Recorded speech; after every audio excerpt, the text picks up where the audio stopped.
Hey everybody, happy Sunday fun day. Got a cool one for you. This is an SGC order, came in yesterday.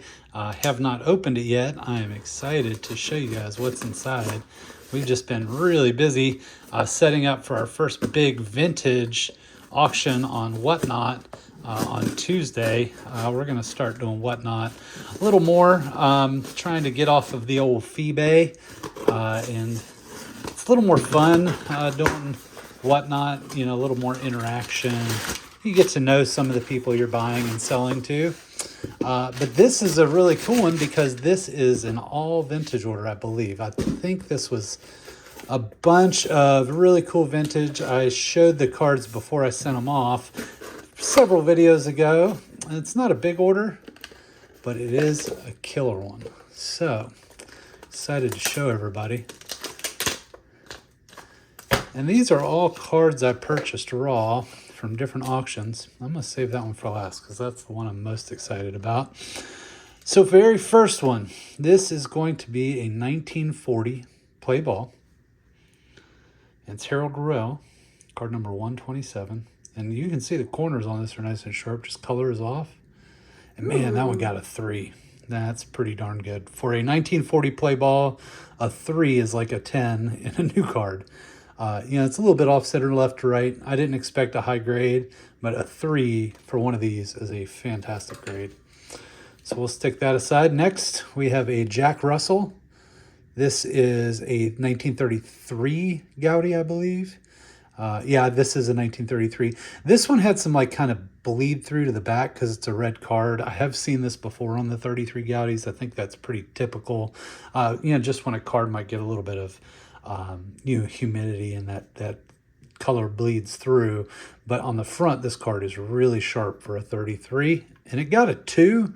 Kind of surprised. Yeah, it's got that. That's right. I forgot this one had a little crease across the top, but just presentability. This card is absolutely beautiful. That is going to display. Yeah, the color is so good on this. If that crease wasn't there, this could have been a 4 or 5. Maybe higher, I don't know. Not sure how SGC or PSA grades these things. Next one is another 33 Gaudi. This is a Glenn Myatt, card number 10. And you can see the back on this thing looks really, really good. And it got a 3.5. Nice. That's huge. Wow. Holy cow. That's a big grade on one of these guys. I can tell you we've sent a lot of these in, and it almost doesn't matter how pretty they look. They grade them low just because it's an old card, I guess. It does have a little bit of staining up here in the corner and a little tiny wrinkle right there, so I'm sure that's what dinged it a bit. All right, more Gaudi. This one is going to be really cool. This is a 1933 John Ogden. I think this is the blue one. This one was cut off center left to right. Oh, that's a bummer. It must have been trimmed. So yeah, this is what you get when you get into some of this older vintage. Somebody must have cut that with a pair of scissors at some point because it does have a lot of extra edge over here. So somebody trimmed it. So that got an authentic. That's because it says up here, minimum size not meant. Oh, minimum size. Yeah, so it's so tough with these. I mean, they're, almost 100-year-old card. Sometimes you're going to get that. Regardless, that card presents beautifully. It is so colorful. I mean, the blues are really dark blue. The whites are really, really crisp white. Just kind of is what it is sometimes with these guys, but I'm loving it. Slab it up regardless. So next, we've got a 1941 play ball. This one is a William Henry Walters Jr. for the Cincinnati Reds. Crazy to see. He's 180 pounds, born in 1910, 6'1". Talk about a lanky dude. Just skinny, lanky dude. And 6'1" in 1941 was a tall guy. So, and that one got a 2. I love this card. I love these 41 play balls. The color's just really cool. Surprised that only got a 2. I think it did have a little bit of wrinkling here.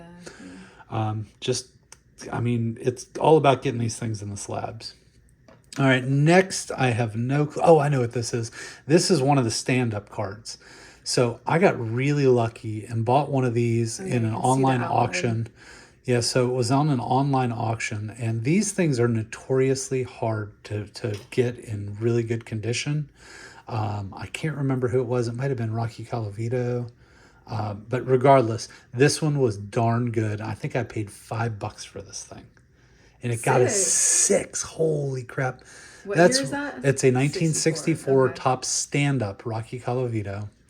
And it had a little tiny chip on the corner here and one little tiny chip, but I'm actually surprised it didn't get higher than that, as crisp as this is. I mean, these corners, I mean, they're sharp. Other than that one little touch there. But still, what a cool looking card. Just a really neat, rare card. You don't see these very often. And to have one in a 6, I feel really, really lucky about. So next we have a Juan Marshall. This is a 1961 Topps, card number 417. And this one was probably mid-grade and dead on. So this is his rookie card, 1961 Topps. Got a 5, so EX condition. You can see the color on this is great.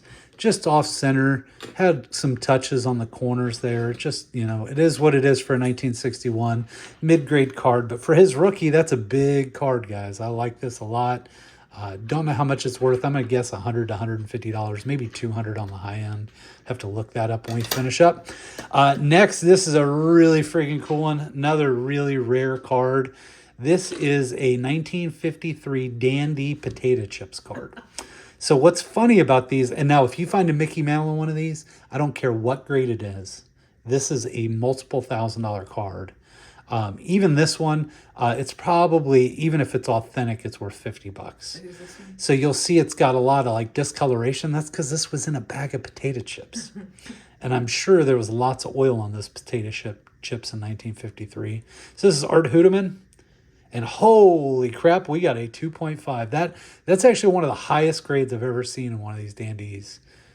You can see just the discoloration, but what a cool, wow, just piece of history out of a bag of potato chips, 1953.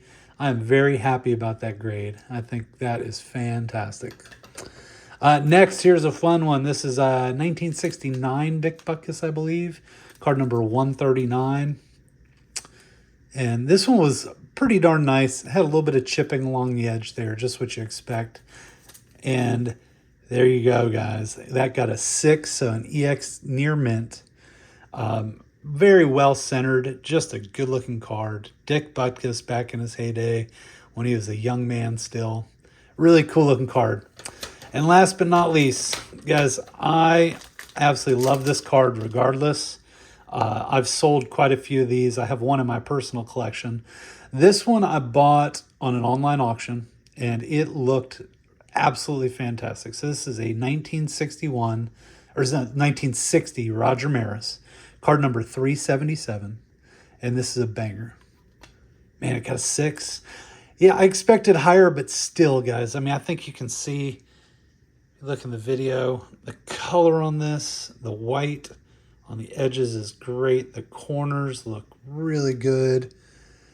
I'm sure they dinged for off center. I'm sure they dinged because it's a 60-year-old card, 64-year-old card, but just a really fantastic card. That's probably a couple $100 now.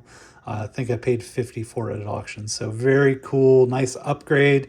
That's the last one in this shot. Check us out. Like I said, some of these cards are actually going to run in our Tuesday live auction on Whatnot.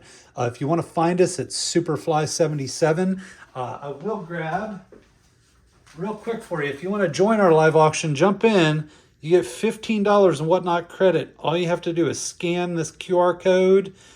You can come into our channel, buy something, and you get $15. So you can come in and buy something for $15, get a $15 credit, and walk away with a free card. We're going to have a lot of cards starting $2, $5, $10. There's going to be a lot of vintage in there. We're going to do it on Tuesday night, and then we're going to be doing it on Tuesday nights at 7 o'clock going forward for a while. And then you can also catch us Mondays and Wednesdays and Thursdays. I think I'm going to be running at 11 a.m. All 3 of those days coming up starting May the 1st. So we look forward to seeing you on there. Feel free to hit that like and subscribe button. We'd much appreciate it. We thank you so much for all of the comments in our previous videos, and hopefully we'll be bringing you lots more stuff. We've got lots of orders coming in soon, and a couple of more potential consignment deals coming up as well. So have a great day. Bye-bye.